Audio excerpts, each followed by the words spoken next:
ចូលរួមរបស់សមរភូមិក្រោយផ្ដល់ជូននូវការគាំទ្រចំពោះសមរភូមិមុខប្រជាពលរដ្ឋនៅជួរមុខហើយសម្រាប់ការជួយសមរភូមិក្រោយនេះមិនមែនត្រឹមតែវិស័យអាណាចក្រទេវិស័យពុទ្ធចក្រក៏បានចូលរួមចំណែកនៅក្នុងការជួយដូចគ្នាដែរ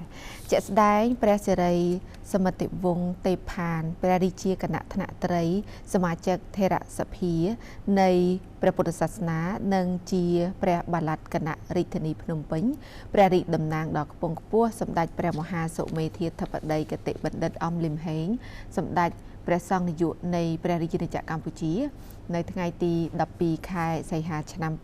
2026កន្លងទៅនេះបានដឹកនាំព្រះមន្ត្រីសង្ឃជាន់ខ្ពស់រាជធានីខេត្តតាមឋានានុក្រមប្រមាណ105ព្រះអង្គនិងសប្បុរសជនចូលរួមសំណេះសំណាលសួរសុខទុក្ខនិងនាំយកបរិយាអំណោយដល់សន្ធឹកសន្ធាប់របស់សម្ដេចព្រះមហាសុមេធាធិបតីគតិបណ្ឌិតអំលឹមហេង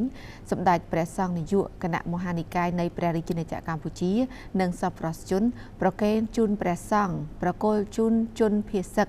វរៈកងទ័ពវរៈនគរបាលប្រមាណ37អង្គភាពនិវត្តជនកម្ពុជានិងជនភាសឹកនៅក្នុងខេត្តកោះកុងលោកជំទាវឈីវ៉ាអភិបាលខេត្តកោះកុងបានថ្លែងអំណរព្រះរាជគុណសម្ដេចព្រះមហាសុមេធាធិបតីគតិបណ្ឌិតដែលមានទឹកព្រះតីព្រួយបារម្ភនិងផ្ដល់ជូនព្រះអំណោយដ៏ថ្លៃថ្លាតាមរយៈព្រះសិរីសមិទ្ធិវង្សទេផានព្រះរាជតំណាងដ៏ខ្ពង់ខ្ពស់ព្រមទាំងមានការនិមន្តអមដំណើរដោយព្រះមន្ត្រីសង្ឃរាជធានីខេត្តយកមកប្រគល់ជូនដល់វរៈកងទ័ពអតីតយុទ្ធជននិវត្តជននិងជនភាសឹកនៅខេត្តកោះកុងនាពេលនេះដែលបានបង្ហាញពីទឹកព្រះតីសន្តោសប្រណីរបស់គណៈសង្ឃនាយកនៃព្រះរាជាណាចក្រកម្ពុជានិងបង្ហាញពីកម្លាំងដ៏រឹងមាំនៃស្មារតីមហាសាមគ្គីជាតិខ្មែរជាធ្លុងមួយកម្លាំងមហាសាមគ្គីជាតិខ្មែរដែលសប្បុរសជនចិត្តឆ្ងាយដែលមិនបោះបង់ប្រជាពលរដ្ឋនិងកងកម្លាំងរបស់យើងឲ្យនៅឯកោនោះឡើយនៅក្នុងឱកាសនោះព្រះសិរីសមិទ្ធិវង្សទេផានបាននាំនៅព្រះរាជបន្ទូលផ្ដាំផ្ញើសួរសុខទុក្ខរបស់សម្ដេចព្រះមហាសុមេធាធិបតីគតិបណ្ឌិតអំលឹមហេងដែលតែងយកចិត្តទុកដាក់ពីសុខទុក្ខយកចិត្តទុកដាក់និងបានផ្ដល់នៅព្រះអំណោយមានដូចជាគ្រឿងឧបភោគបរិភោគសម្ភារៈប្រើប្រាស់ចាំបាច់ដើម្បីជួយសម្រាលបន្ទុករបស់ព្រះសង្ឃជូនដល់ជនភេសឹកវរៈកងទ័ពអតីតយុទ្ធជននិវត្តជនកម្ពុជាមានមួយអន្លើដែលឡែកព្រះអំណោយដ៏ថ្លៃថ្លារបស់សម្ដេចព្រះមហាសុមេធា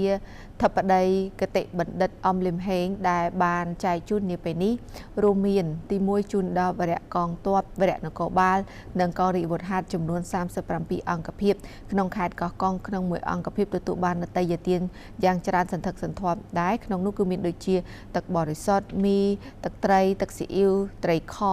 ទឹកក្រូចបារីនិងមានស្បៀងរួមទាំងបច្ច័យមួយចំនួនធំទៀតទី2គឺជូនកុំព្យូទ័រចំនួន2គ្រឿងសម្រាប់បម្រើការដល់អង្គភាពព្រមទាំងជូនម៉ូតូដល់វរៈកងទ័ពដែលខ្វះខាតមធ្យោបាយធ្វើដំណើរចំនួន1គ្រឿងនិងជូនវរៈកងទ័ព2146នាក់ក្នុងម្នាក់ៗទទួលបាននៅបច្ច័យ30000រៀលហើយក៏ជូនប្រជាពលរដ្ឋភេសឹកក្នុងមួយគ្រួសារទទួលបានបច្ច័យ30000រៀលមីទឹកត្រីទឹកស៊ីអ៊ីវត្រីខនិងតេយ្យទានផ្សេងទៀតចានេះជាការផ្ដល់ជូនក៏ដូចជាការនាំជូននៅព្រះរាជអំណោយចារបស់សម្ដេចសង្ឃចាដើម្បីជូនទៅដល់កងទ័ពនៅជួរមុខហើយក៏ប្រគេនដល់ព្រះសង្ឃផងកងទ័ពវរៈនគរបាលអតីតយុទ្ធជននិវត្តជននិងជនភាសឹកចាមាននៅតេយ្យទានច្រើនដើម្បីផ្ដល់ជូនចាអញ្ចឹងកន្លងទៅគឺបងប្អូនប្រជាពលរដ្ឋដែលគាត់ទៅកាន់ទីវត្តអារាមគាត់មាននៅបច្ច័យតេយ្យទានប្រគេនព្រះសង្ឃនៅក្នុងវិស័យពុទ្ធចក្រព្រះអង្គក្រៅតែពីការសាងសង់អីនៅតាមទីតាំងវត្តអារាមណាចាយើងមានសមិទ្ធផលអីហើយបច្ច័យទាំងអស់ហ្នឹងគឺថាព្រះសង្ឃមិនថាត្រឹមតែនៅរាជធានីភ្នំពេញឬតាមបណ្ដាខេត្តទេតែងតែមាននៅបច្ច័យដើម្បីជួយទៅដល់សមរភូមិមុខជាការយកបន្តទៀតប្រជាពលរដ្ឋធ្វើបុណ្យជាមួយព្រះសង្ឃចាយកបន្តទៅព បកគលជូនចាទៅដល់ប្រជាពលរដ្ឋក៏ដូចជាកងទ័ពនៅជួរមុខអញ្ចឹងការចូលរួមឧបត្ថម្ភគ្រប់គ្រងទៅដល់សមរភូមិមុខនេះមិនមែនត្រឹមតែវិស័យអាណាចក្រទេវិស័យពុទ្ធចក្រនៅក្នុងប្រទេសកម្ពុជាក៏បានចូលរួមនេះហើយគឺជាខឿនការពារជាតិដ៏រឹងមាំ